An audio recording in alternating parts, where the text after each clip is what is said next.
తప్పే, పెద్ద తప్పే. ఏమైంది?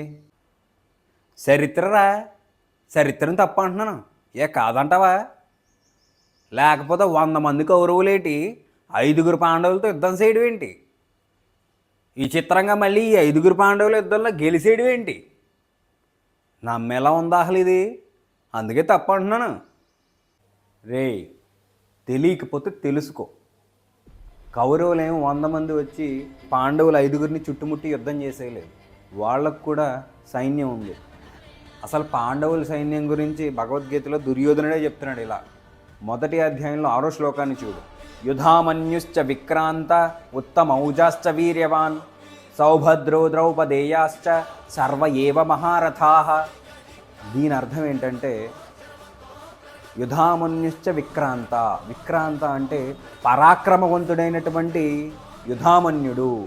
ఉత్తమౌజాశ్చ వీర్యవాన్. వీర్యవాన్ అంటే శక్తివంతుడైనటువంటి ఉత్తమౌజుడు.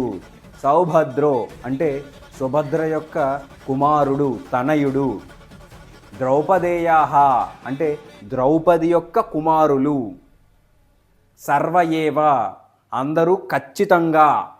మహారథాః మహారథులై ఉన్నారు, ఈ యుద్ధ భూమిలో ఉన్నారు అని దుర్యోధనుడే పాండవుల సైన్యం గురించి చాలా గొప్పగా చెప్పాడు.